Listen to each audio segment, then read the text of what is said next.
All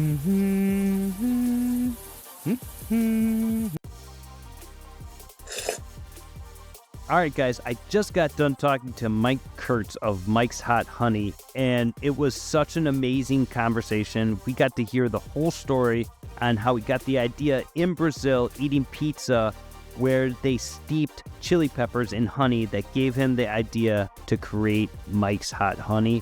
Also, the whole story of when he got into being an intern at Paulie G's Pizzeria in New York, and how that kind of spurred more of the story and how the product got launched to making the hot honey in a garage and scaling up and then doing all the collaborations, whether it was Dunkin' Donuts, Diamond Almonds, all the way from KFC and Taco Bell. We talked about all of it. So enjoy the conversation. Mike Kurtz from Mike's Hot Honey.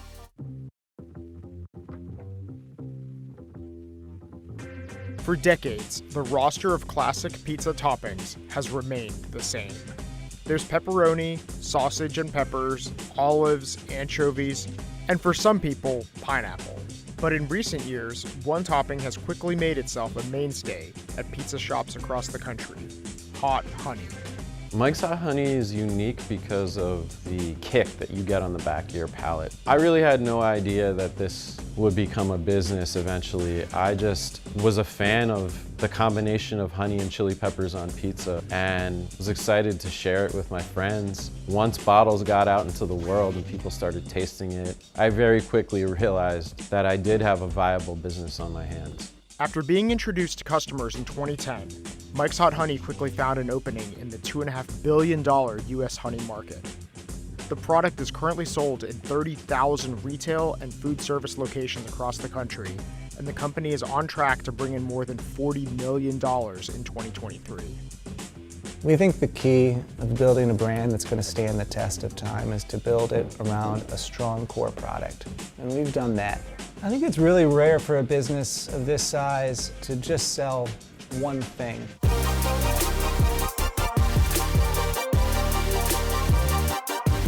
Hey everybody, welcome to another episode of the Duce Raymond Podcast. Today we have a very special guest, Mr. Mike Kurtz of Mike's Hot Honey. Mike, how you doing today? I'm doing well. Thanks for having me, Duce. Oh, man. So cool of you to take the time to do this. And, you know, our paths have crossed a couple times over the years. But as we get started, why don't you tell us a little bit about where you grew up and then where you went to college? Yeah, so my parents actually met in Brazil in the 1960s, but my mom was studying education at UMass, and they ended up settling in Amherst, Mass, college town in Western Massachusetts, and that's where I grew up, in Amherst.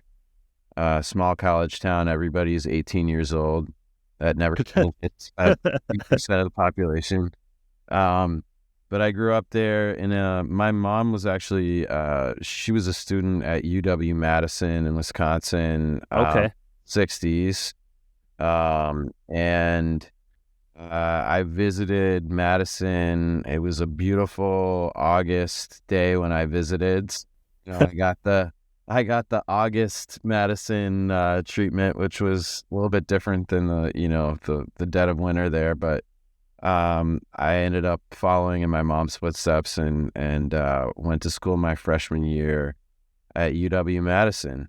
And you know, as you know, we our paths crossed there, and as well as my now business partner Matt Beaton, who I believe you either went to high school with, or yeah, he was a year younger than me in high school, but that's how I remember the story. Is you went to college with a bunch of guys that I went to high school with down in Madison. And so how did you actually end up meeting my dad? How did that happen? So I lived in Whitty in the dorm. I was on the 8th floor, and Pete Gaffney from Wausau was on my floor. And I think it was like Parents' Weekend, and your dad, Larry, was in town for Parents' Weekend, and all the Wausau guys were like hanging out, and I ended up hanging out with my buddies from Wausau, and I met your dad, and we started chatting, and he was kind of telling me a little bit more about the competitive barbecue circuit and how Sweet Baby Ray's got started, and I heard the whole story, and afterwards I was like, right, like the life of a condiment man. Maybe that's something I could get into. He seemed really cool, and had all these great stories and showed us a really good time that day, and I just I guess that sort of planted a seed for me. Manifested years later. Even in college, Mike aspired to work in the condiment industry. I had a chance run-in with Larry Raymond from Sweet Baby Ray's, and it really inspired me, and I thought it'd be great to be a condiment man. And I thought, you know what, this might be the life for me. Yeah. So then in college, did you actually have the concept for Mike's Hot Honey, or how did that all come about? Because when I think about hot honey, pretty much Mike's is the first hot honey that I recall anyways, and that's definitely what I think of when I think of hot honey. But before that, it was kind of like before Sweet Baby Ray's, there really wasn't any like mainstream barbecue sauce on the market. There was a couple, but there were like Open Pit and Casey Masterpiece and then Sweet Baby Ray's. But for hot honey, it's like you were a pioneer. How did you come up with that idea, and how did you have the balls to pursue it?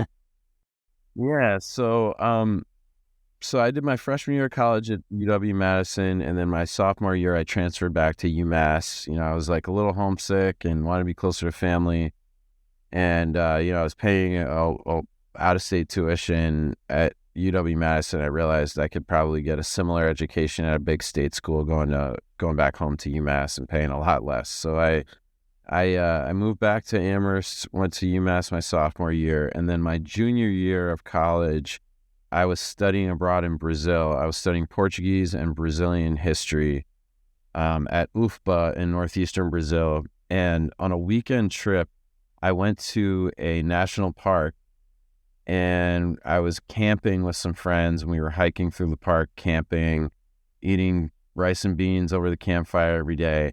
The last day of the trip, we descended into this little valley, and it's a tiny little town, accessible only via one dirt road in and out. Wow. And in this valley, we found a little pizzeria that only had two types of pizza, and they had jars of honey with whole chili peppers steeping in the honey for drizzling the pizzas. And I took one taste of it, and I just was blown away by the flavor profile and the combination of the sweetness from the honey and the floral notes and the heat from the chili peppers and then the savory notes of the pizza and the way it all came together. And my good friend's family growing up owned a pizzeria, so I was around pizza a lot as a kid, and I was like, oh, this is amazing on pizza. And it's not really a Brazilian thing. The guy that owned the pizzerias from Switzerland, so this was kind of like a run thing. Wow. I just kept on thinking about it. I had it in my head. I got back to the States a year later. I was a senior in college, and I started experimenting with honey chili pepper infusions in my college apartment my senior year. No way. And I came up with the recipe, and I had a small batch of it. I had like one bottle in the cabinet, and I was eating it on a slice of pizza, and my roommate came home, and he was like, "What is that?" And I said, "It's Mike's Hot Honey." And it was literally like the first words that came out of my mouth. I didn't really think about it. It just came out of my mouth that way. And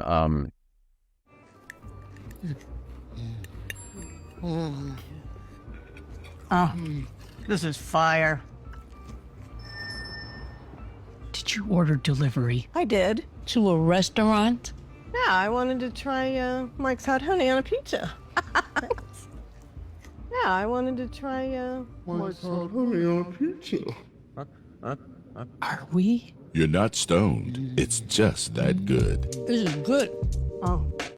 So the name just stuck, and it was like a personal hobby for a long time. And I ended up getting a call the day of my college graduation, the morning, I was getting ready. I was literally like putting on my cap and gown to go to my college graduation.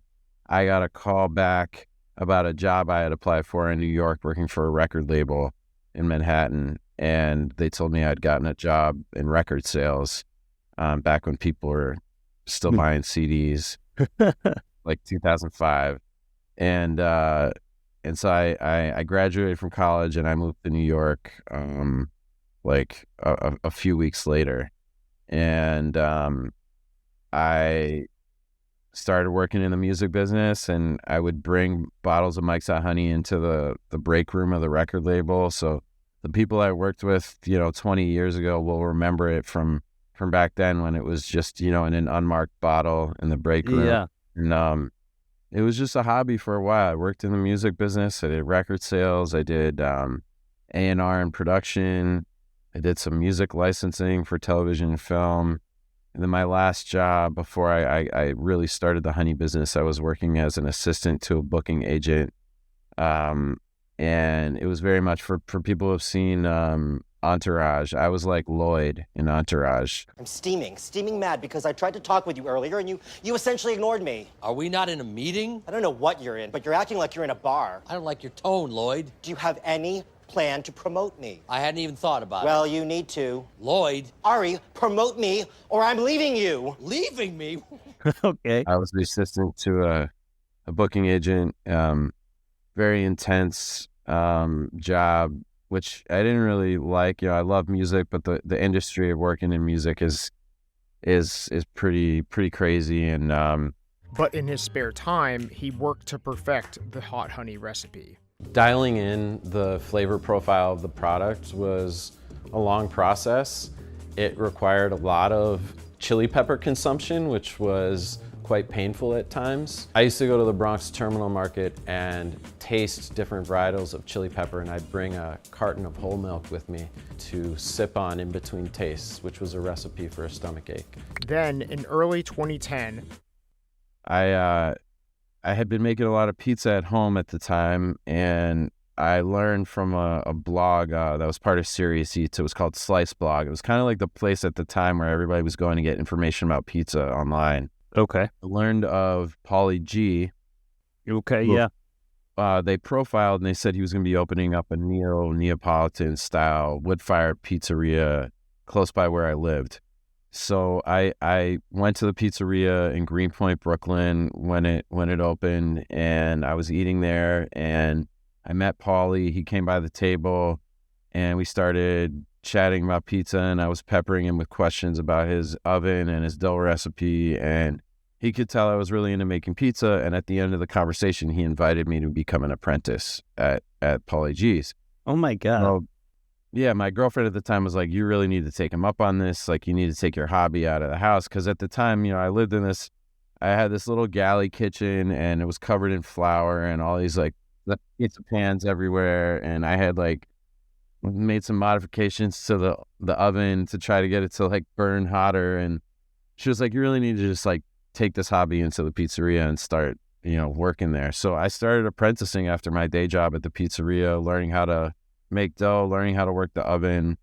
Eventually I got fast enough that he started putting me on dinner shifts, and I was working there, and I brought in a bottle of Mike's Hot Honey for him to try. And at the time it was just, it was an unmarked bottle, no branding, just the recipe. And he tried it on a hot sopressata pie, and everybody who tried it loved it. He said, all right, we're going to add it to the menu. Can you make it for the restaurant? soon customers were asking to purchase bottles of Mike's Hot Honey. And so I started making batches 1 gallon at a time for Pauly G's to drizzle on the pizzas. And that was the summer of 2005. And that pizza, which was just called the Hellboy, just became like a bucket list menu item in New York. And Wow. had lines every night at the restaurant, 2-hour wait. I mean, the restaurant was new at that time. Was like a hot spot, date night spot. Everybody likes pizza, loud music, dimly lit candles. It was like a fun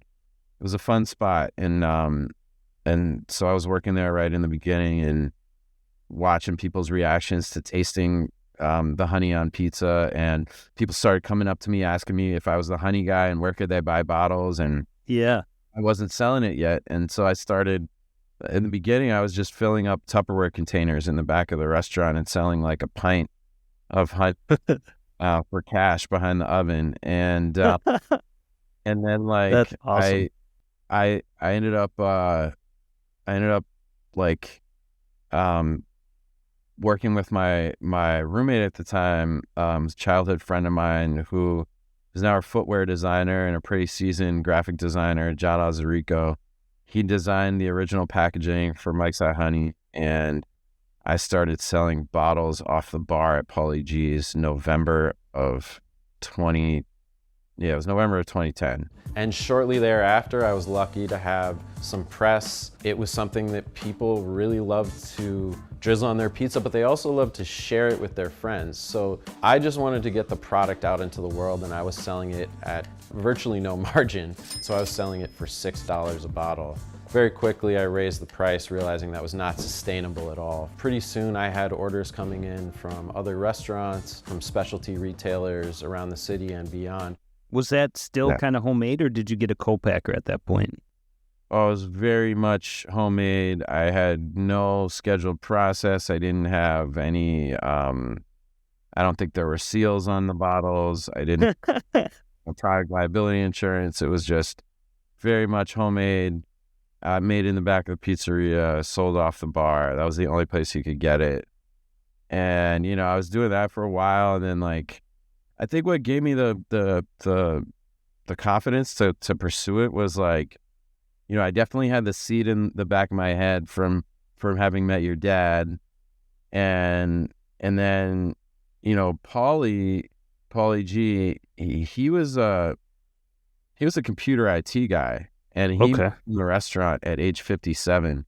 So I kind of witnessed his journey going from, you know, computer IT guy with no restaurant experience to successful restaurateur, and he just sort of dove headfirst into it. And I saw how happy he was in the restaurant. I'm like, man, this guy, like, he's really doing something that he loves, and he's creating this wonderful experience and making great food for people, and look how happy he is. And he likes to say he hasn't worked a day since he started the pizzeria, because to him it doesn't feel like work, you know? Right. And so I bearing witness to that, you know, transition that he went through was very powerful for me. And it sort of gave me the confidence to say, look, you know, it's actually not too late for me. Because I think I had it in my head, like, you know, at the time I was 29, I had spent a bunch of time in the music business. I was like, you know, I've spent all this time in the music business. Like, it's too late for me to transition to a new career. I've invested all this time. I don't want to give that up. I think a lot of young people have that in their head. Yeah. That, you know, that's too late to try something new. And the reality was, like, after seeing him at age 57 jump into the restaurant business, I was like, all right, that's awesome. It ain't too late for me. And I dove headfirst into the honey business. This Mike's Hot Honey makes me feel funny. Funny how? Funny in the sense that I can't stop drizzling it all over this pizza.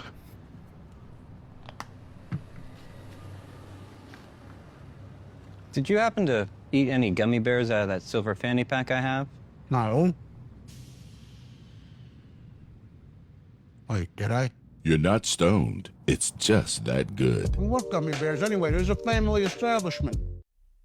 Oh, that's so cool. I mean, my dad and my uncle were, so my dad was a little older, but my uncle, I know, he tells a story. He was 32 when they started Sweet Baby Ray's. He'd been doing pharmaceuticals forever. And, you know, you just have to have that leap of faith. So then once you decided, did you have a mentor or somebody to help you, like, find the co-packer? I mean, there's so much. I'm just starting all that process right now with Duce Wild. And, I mean, there's so much information that you need to figure out and learn about. So when did you get it in the co-packer, and talk about some of the challenges you had there, getting the recipe right and all that stuff? Yeah, I think the hardest part was definitely scaling up production, going from, you know, making it in the back of the pizzeria to making it at scale on a real production line. And I kept on striking. Realized pretty early on that I needed somebody with honey-specific filling equipment, and kept on going around to different honey packers, asking if they would help me like build a production line for my product. And nobody wanted to take the risk because, you know, if they ran my product on a pure honey line and cleaned it out, but they missed a spot, they could risk potentially cross-contaminating a run of pure honey with chili peppers. And honey is so expensive, it's so precious that nobody wanted to take a chance on me. So I kept on striking out, and you know, I was watching Breaking Bad at the time, and it was funny because I started identifying with Walter White's character because Walter White was like he was almost like a prisoner of his own creation. Like he had created this business, but then every time he'd get an order, he'd have to get into the lab and start cooking. And like, I was going through the same thing. It was like very, you know, honey's heavy and chili peppers really like it can irritate the skin, and it gets like pretty intense. What kind of chili peppers did you use, and did you start with? That unfortunately, that's a top secret. Yeah. Okay. But that's all good.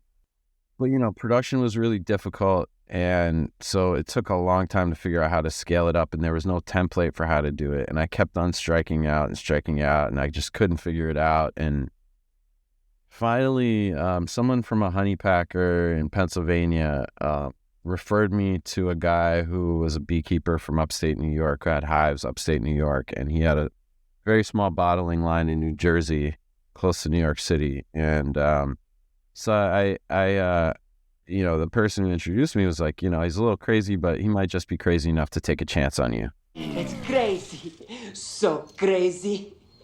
It just might work. That turned out to be the case. And so Grant Stiles, he became our first real co-packer. And I remember when I went out to see him for the first time, he was like, he said, now when you get out here, I don't want you to be alarmed because, you know, may not look like much. The bottling line is actually in my garage attached to my house. Like, it may not look like much, but I assure you we can do, you know, big volume out of that garage. And I got there and I was like, well, I'm not sure if this is not what I had imagined. You know, I was thinking like stainless steel, like everything, you know. Oh my gosh. It was very much a garage, you know, and he had a bunch of like bottling equipment and some tanks in there and some fillers, and he worked with me. He took the time to work with me to build out the first production line, and that was like 2014.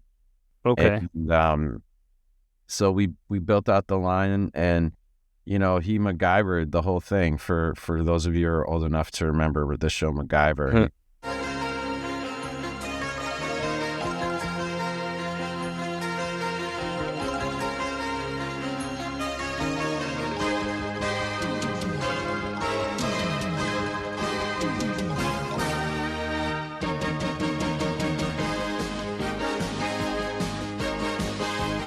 He was a man who would just figure things out, and he was very like handy, and he could just put anything together. And that's kind of how Grant is. And just worked with me to come up with a production line that worked at scale. And then once we had that, you know, we had a filler that was only filling one bottle at a time, but true to his word, I think a couple years later, we got our first Walmart order for like 4,000 stores. And I think he filled that order like 2 weeks early out of that same garage. Oh my gosh, dude. That is unbelievable.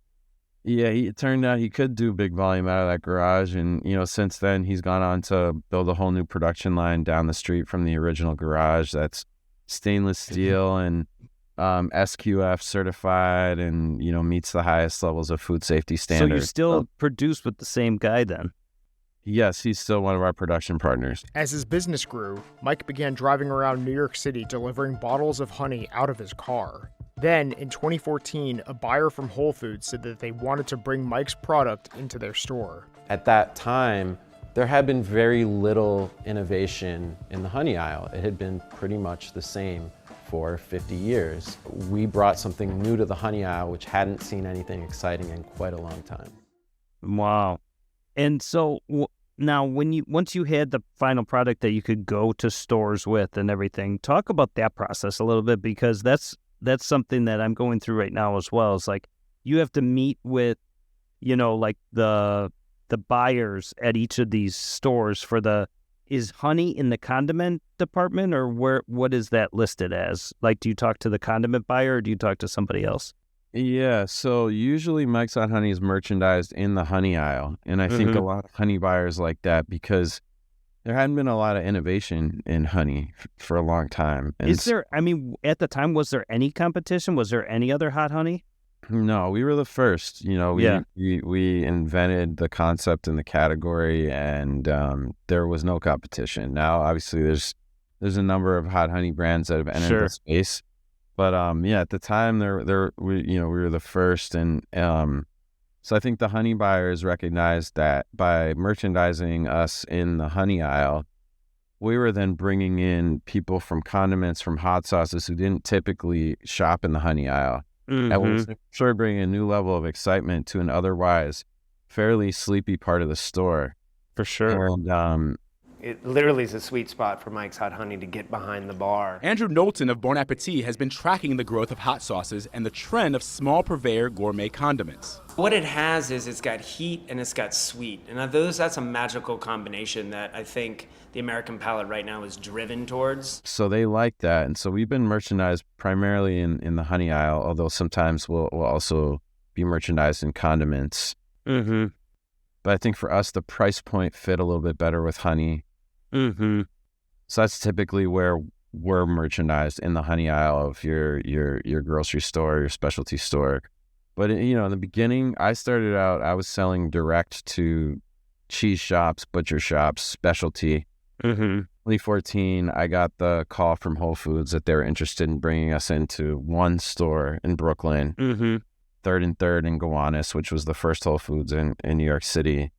And, it just, at the time, Whole Foods was a different animal. Like they were independent from Amazon, obviously. So you could once you're in the system, you could go around to all the stores in New York City, and I would basically just go in, offer to pack out a free case onto the shelf, offer to do some demos, and ask for one bottle wide on the shelf, and I would personally unpack the case, and I would get the honey buyer at the store to print out a little tag and stick it on the shelf, and everything wasn't planogram the way it is today. Yeah. So it was more malleable the way things were merchandised. So I was able to open up one by one all of the Whole Foods in New York City just by going to the stores and offering the demo and giving them a free case of product and sampling.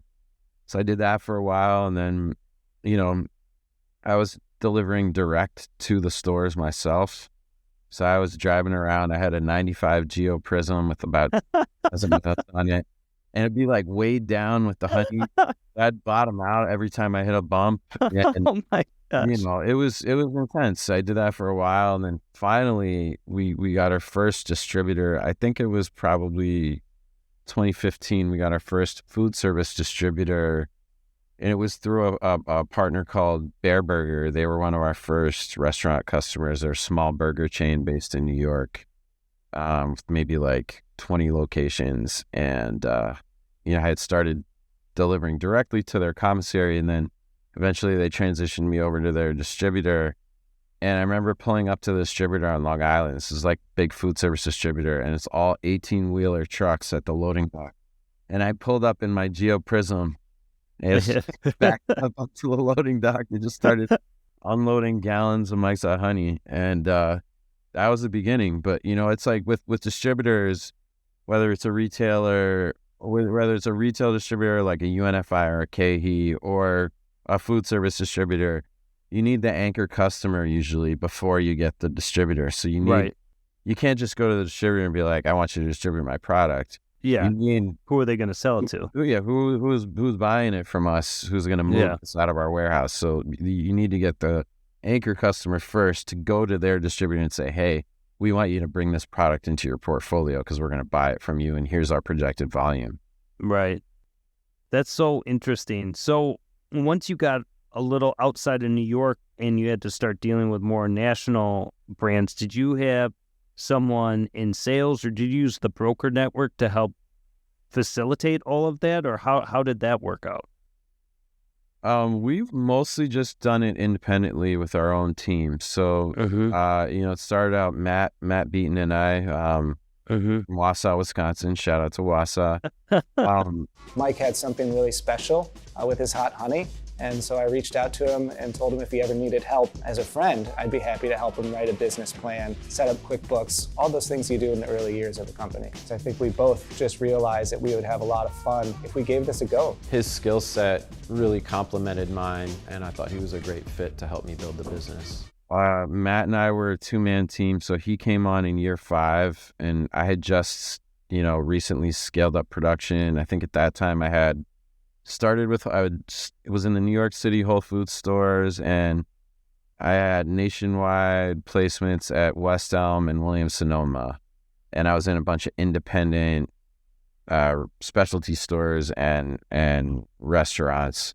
And Matt came on, and we started building out our distribution network, and we were looking to raise some capital. We did a first raise in 2017, and we ended up hiring 3 people after that raise, and one of them was our salesperson. So we had one salesperson in the beginning, and we slowly started building out the team. Today, actually, Michelle Lane, who runs our food service team, she's the VP of food service at Mike's Hot Honey. Is that who I met at the show? Yeah. Was that okay?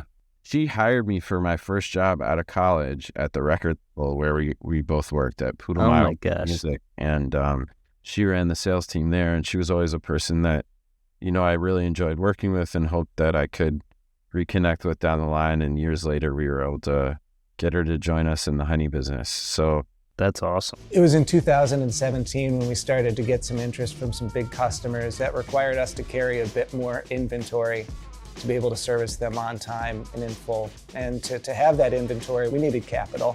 And so it was about that time that we started looking for investors. And most good things don't come easily, and raising money is not for the faint of heart. We heard no hundreds of times, which can be discouraging because you have something really special. Eventually, those no's turned into yeses. Since 2017, Matt and Mike have been able to raise around $12 million through 3 rounds of funding. Yeah, by the time we started working with really big chains, there were a lot of things that came before that. A lot of food safety things had to be met, like SQF certification, a HACCP plan at production sites. You got to meet certain levels of food safety standards to be able to work with the big boys. So, once we were able to do that and the name was out there, we started getting interest from national chains. We were able to service them because our production capacity had grown a lot, and we were meeting the highest level of food safety standards, and it was a fairly easy plug and play product. It's usually just simple drizzle. So we had built out our food service pack types, and there's obviously a lot of steps that happen between from startup to the phase at which point you're working with chains. But I think the thing about us is that we're really from the pizza community and born out of a pizzeria, and I'm a pizza guy. So a lot of independent pizzerias adopted us. And yeah, Mike's Hot Honey has grown through word of mouth alone. It's now in retail stores and pizzerias across the country and as far away as Kuwait. Chefs are using it in everything from deviled eggs to fried chicken, quinoa, and panna cotta. I mean, you cannot scroll on Instagram without seeing pizza drizzle with hot honey on it. I mean, it's amazing to me. I mean, my feed is generally food and barbecue and pizza. It's I get a lot of it, so mine's maybe a little skewed that way, but I see it everywhere. It's been so cool to really watch you grow and watch the brand just take over that category. And I think a lot has I related a lot to Sweet Baby Ray's because it was like the first premium barbecue sauce, and you were like the first to market with a category. And what's really cool about Mike's Hot Honey to me is that it can be marketed as like high end, like people using it on cheese and charcuterie boards and stuff like that. But then also for like the whole pizza community has a whole nother vibe to it. I mean, it's really, it's an amazing product, and you capture so much of the market with that. Thanks. Yeah, we definitely pride ourselves in being kind of like the everyman brand. Like like you said, it's like anybody from like the Michelin star chef, using it in a complex cocktail on down to the guy that just wants to drizzle it on his chicken nuggets. Like, and we kind of hit all of those different eating occasions. And then also at retail, we're in high-end specialty stores, and we're on the shelf in Walmart, and everything in between. So yeah, that's amazing. Sort of where it can't live. Mike's Hot Honey not only expanded with financial partners, but also with brand collaborations. I want to talk about, before we run out of time, all the collaborations we see with Mike's Hot Honey. I mean, I was just scrolling on Instagram, and it's really crazy to see anything from, Taco Bell, KFC, Diamonds Almonds, Allspice, like shampoo or something like that I saw on there. Oh, Old Spice. Yeah. That was an April Fool's joke. Okay, good. I was wondering about that. I showed Matt on the screen, our marketing manager. I'm like, this is wild. That's too good. So talk about how, go ahead. No. Yeah, so we do lots of collabs. How did that start coming about? Like, when did you first see that as an opportunity, or did you think of that, or did someone come to you with that, or how did that come out? Well, I think by nature, Mike's Hot Honey is a collaborative product, so we started that way with pizza. Nobody's gonna eat this straight up. Usually, you need a vehicle for the product. So with restaurants, we started with the independent pizzerias, and then that sort of grew, and we realized that restaurants are our biggest opportunity for marketing the brand, because these chefs are creating awesome dishes with the product, and people are having these very memorable experiences eating our product on incredible food in all these restaurants. And so how can we make sure that we're remembered and we're identified as a brand in those restaurants? So we want to make sure if a restaurant's doing a collab with us, that they're calling us out by name on the menu. We offer signage like neon signs and metal beveled signs. We have a whole suite of signage for restaurants. We're sort of following the same model that Coca-Cola's used in pizzerias for 50 years. Smart. And so actually probably more like 100 years. But Mike and Matt carefully select which restaurants and shops they choose to supply signs with. Partial to tastemakers, they want the customers to see the neon signs as badges that the stores wear with pride. We realized that our food service customers made up the biggest drivers of brand awareness for the brand. They see the brand in the restaurant from that signage, and then remember us on shelf at retail when they're walking through the honey aisle. It's a marker of quality. This is very similar to the same strategy that lots of beer brands use in bars. There are roughly 50 neon signs scattered around the country at key restaurant partners, and we've got quite a long wait list of people who are waiting to have a sign installed at their shop. It started off with independent restaurants, and we started getting regional pizza chains. And last summer we did one with Dunkin'. We did a bacon, egg, and cheese with Dunkin', and that's awesome. I grew up in Massachusetts, so Dunkin' is the gospel. And they're not. After I had a big hit with the drive-through commercial, Dunkin' made me brand ambassador, because they looked at the numbers. I'm like, we don't need anybody else. We know what sells. Every man, regular guy, Boston guy. Where are you from? I'm from the Bronx. I see. All right, someone's a joker. 9,000 locations. That was crazy. Then KFC we just did this spring. Is that typically like, I'm just curious, is that typically like a licensing thing where you license the name, or do you pay them, or how does that, like, because I could see obviously beneficial to you just getting the name out there for the product, but also beneficial for them because they're selling something cool and on trend and all that. Yeah, for restaurant partnerships, it's typically just they're purchasing our ingredient. Mm-hmm. They already know that it's if they're using our product, it's in their best interest to call us out by name on the menu, because there's a lot of fans of the brand that get excited when they see us on menus, and we know that drives sales for restaurants. So like they're already like, when they're doing a collab with us, they're buying the product and they're also calling us up by name on the menu and using like an image of the bottle on their menu boards. And so it's really just a product purchase, you know. There's no like royalty rate. For things like our Utz chips or Bush's baked beans or the CPG collaborative products that we've launched, oftentimes those are, you know, that's typically like every deal is a little different, but those are typically like a licensed deal. Yeah. Because they're selling a product, they're selling a CPG product with our branding on it. Hoping to sell more because it's a Mike's Hot Honey almond versus just a honey almond or something like that. Right. Yeah. So that's really most cool. of those are incoming. Like we are, you know, we're pretty selective about, like, especially in the, you know, with restaurants, it's like we're working with everybody.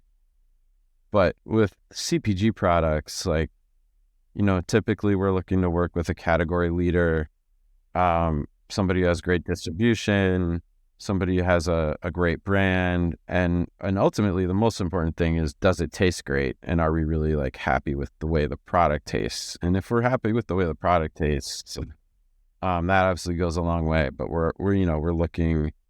We have a rubric that we use to sort of like make a call as to a go, no go on CPG partnerships. And sometimes we say no, and you know, we've now launched in, gosh, a lot of different categories. I mean, everything from, I think if you went down the aisle of the supermarket today, you'd probably see a Mike's Hot Honey product in almost every single aisle. That's wild to be able to say, man. That's so cool. That is so cool. As sales have grown, so has the size of the Mike's Hot Honey team. Once we were able to secure capital, we were able to start to build a team around us. Our sales team has done a terrific job to make Mike's Hot Honey broadly available across the country.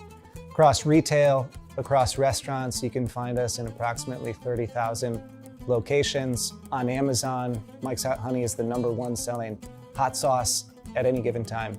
On our product, there's less than 1% household penetration right now, so we have a lot of consumers in this country that we still need to reach.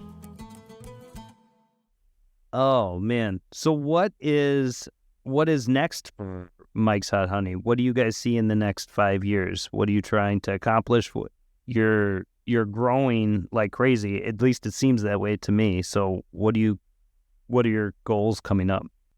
Well, you know, we have a lot of new CPG licensed products that are going to be hitting the market over the next year. So people will see all of those.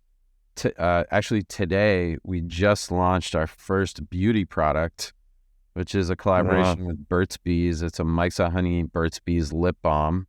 Sweet, Sweet and spicy. Put it on there. We can finally stop going to these lengths to get the Mike's Hot Honey flavor all day long. The collab we've all been waiting for, Mike's Hot Honey and Burt's Bees. We love Mike's Hot Honey and we love Burt's Bees, and the two together, I'm telling you right now, chef's kiss. Oh, this right here, you cannot find this in the stores. The Mike's Hot Honey Burt's Bees is online only, and they have it on the TikTok shop, but I'm telling you, this thing's gonna sell out so fast. It's literally like the best thing I've ever put on my lips. I cannot get enough of this. The moisture from Burt's Bees is unmatched, and I'm telling you, the combination with Mike's Hot Honey is literally everything. It's not like overly spicy, just a hint of heat, and it is the perfect lip balm. The Mike's Hot Honey Burt's Bees is going to sell out so fast. This is going to be a great one for guys too. Definitely snag this up before it's gone. Get in that makeup business, dude. Those people are making some money.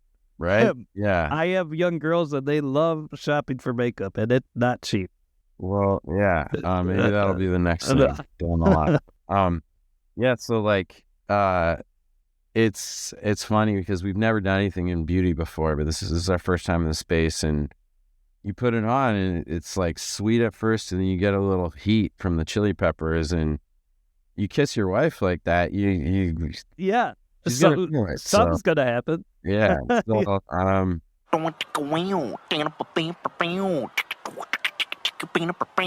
yeah, it's a fun one, in a new category, and those types of collaborations are powerful because it's like, for us, like we're connecting with a whole new group of people in the beauty space that like we otherwise wouldn't really connect with. And for Burt's Bees, similarly, they're connecting with people in our category. That, this is typically outside of their space. So like those types of collaborations are real powerful, and allows you to reach a whole new set of people. What else is coming up? Well, there are some things that I can't say yet, but like there are some new, like there's a new beverage that's coming out this summer that from a brand that I think people will be familiar with. Yeah. There are there are a number of categories, snack, beverage, frozen, even collectibles that you'll start to see. We even have a Mike's Hot Honey Halloween costume that's going to be available for Halloween this year. Your merch game is no joke. I looked at your website, and you have hats, shirts. You even have a Patrick Ewing Hot Honey gym shoe. That's amazing, dude. Yeah, we are, we like to keep the merch fresh, and we kind of keep on pushing new things. And it's cool, like when we were at the restaurant show in Chicago where I just saw you, like I think if you came by our booth, almost every person in the booth was wearing a different piece of Mike's Hot Honey apparel. All burgundy, but like, yeah. Where did the burgundy color come from? I was going to ask you that. So the burgundy, that's my Amherst High School in Amherst, Mass. That's our high school color, the hurricane. Okay. Yep. And UMass as well. UMass is also that color. So it was like my high school color, my college color, kind of the color of the town I grew up in. Yeah. And I just sort of adopted it as our brand color. And, on our label, it's the color of the Mike. Yeah. And it sort of looks like the color of the honey in the bottle a little bit. Yeah. And I just always liked burgundy, and it was always just kind of like a part of my life. So I was like, you know what? Like, let's just make it our thing, and we'll just like lean into it. And I think there's a lot of power in that. Like, leaning into one color and just like being consistent with it. Obviously, cola and red. It's like you see that color red. Right.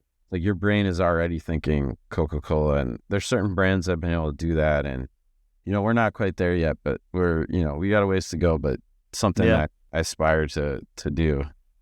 The company sells Mike's Hot Honey in squeeze packs and dip cups, 1.5 ounce mini jars, 12 ounce squeeze bottles, 24 ounce chef's bottles, and 1 gallon jugs. Is your goal just to keep on growing, grow as big as you can? Do you see an exit strategy, or do you just keep on pushing for the stars? I mean, right now we just got our heads down. We're gonna keep on pushing, trying to grow the core of the business. We feel like there's still so much room just for this core product to really grow. Obviously we also have the extra hot, which is significantly hotter than the original. In July of 2020, 10 years after Mike started selling his hot honey, the company released another product, an extra hot version of the hot honey. But those two core products in different pack sizes for different usage occasions, we see a lot of room for growth there. We see a lot of room for growth with What about international? Have you gone international at all? We just launched the brand in Brazil a few weeks ago. Sweet. It's cool. I studied abroad there. My parents met there. I speak Portuguese. Brazil is actually a huge pizza market.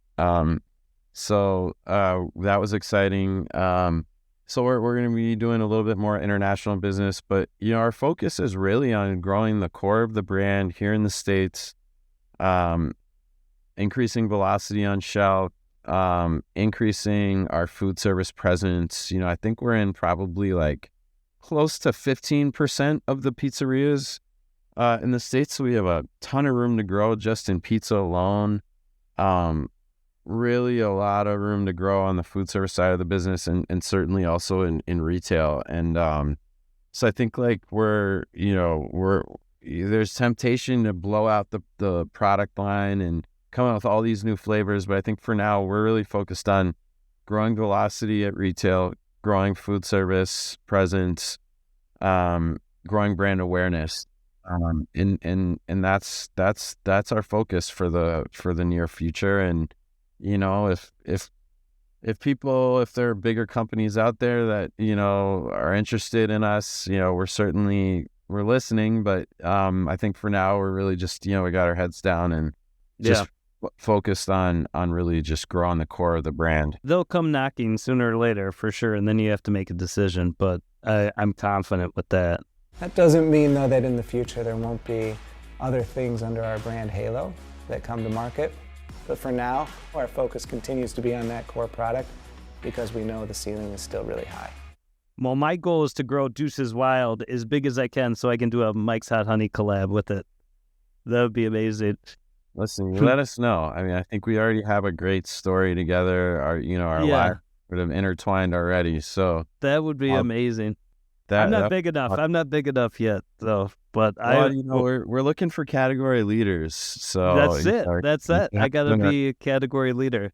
Just don't do one with Sweet Baby Ray's that put a dagger in my heart. No.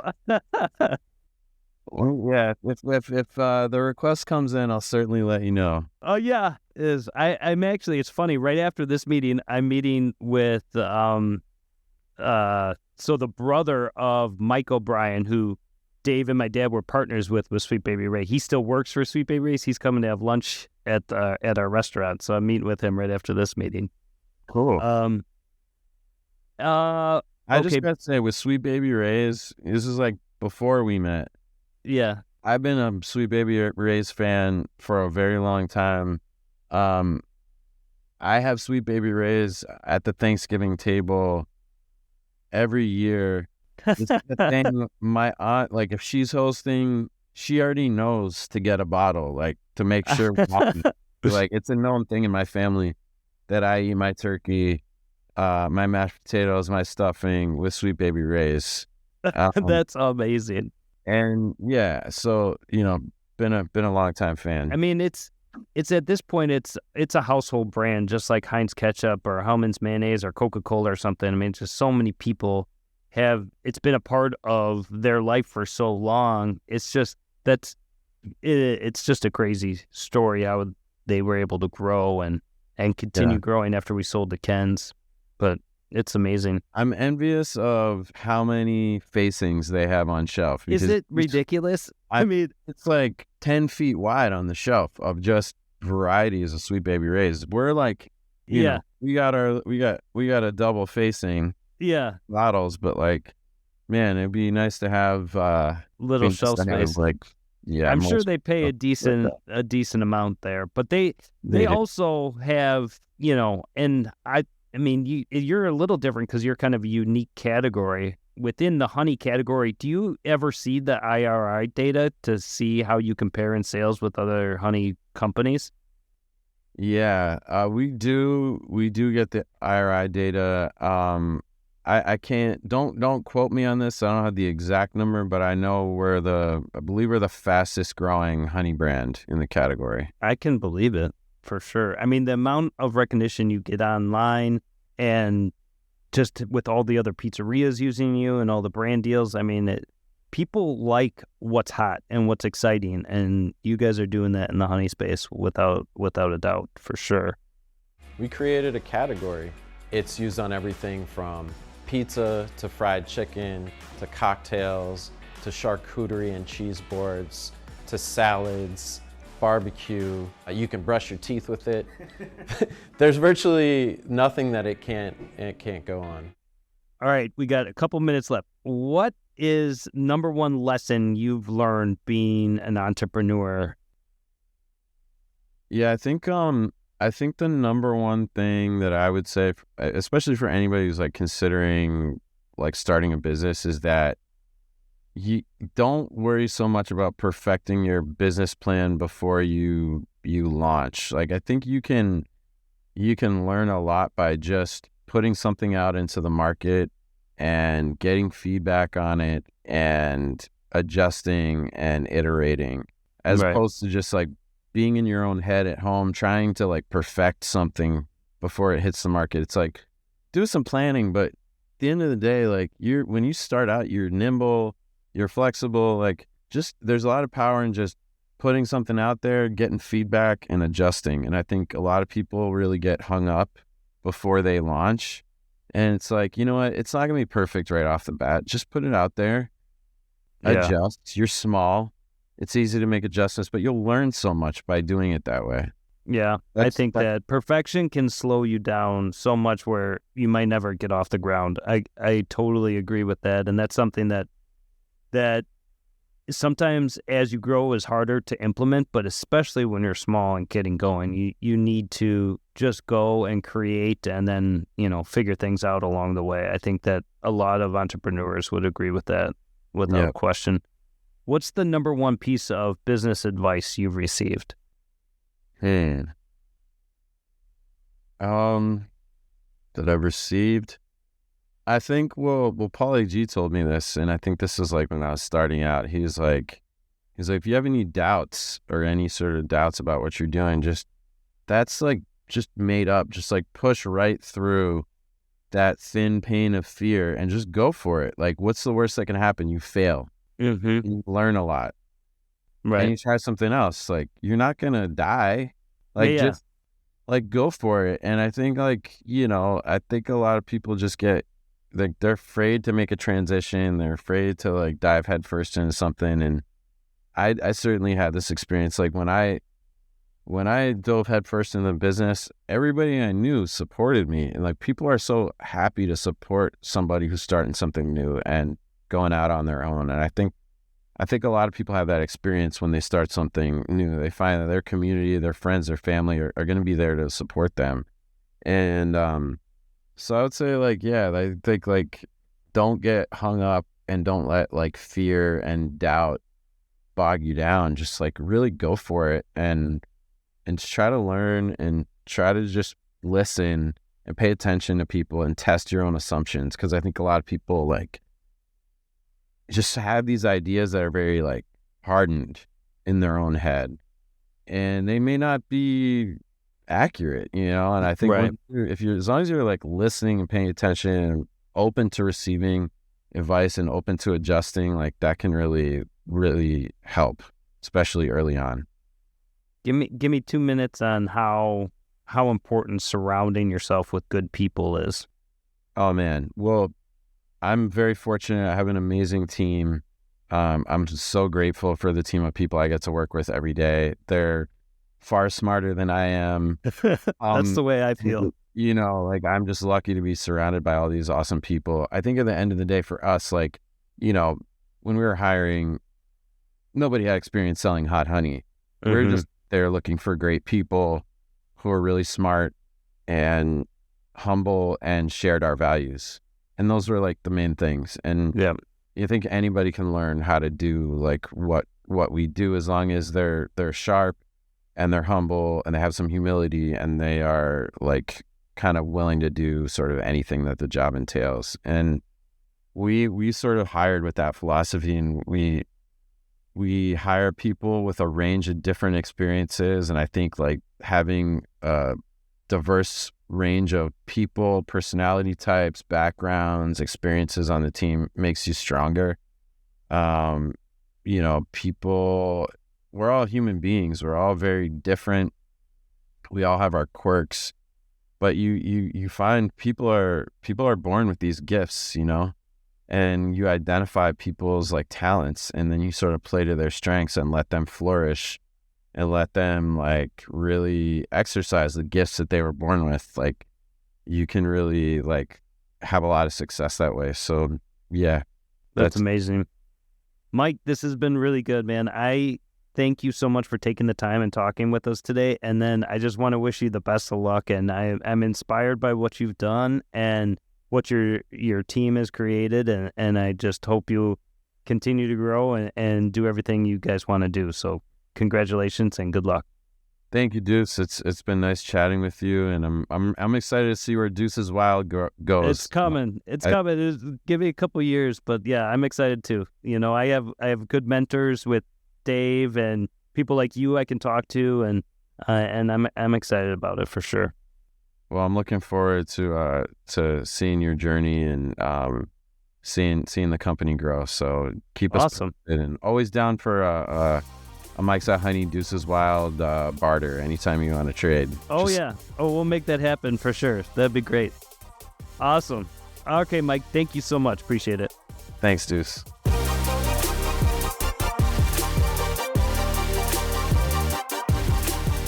You know, honey, if anything were ever to happen to me, I would want you to get remarried.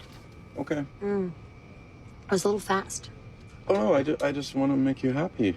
Okay. Any idea of who you would Vicky marry? Conroy, probably. She works in my office. She's very organized. The kids love her.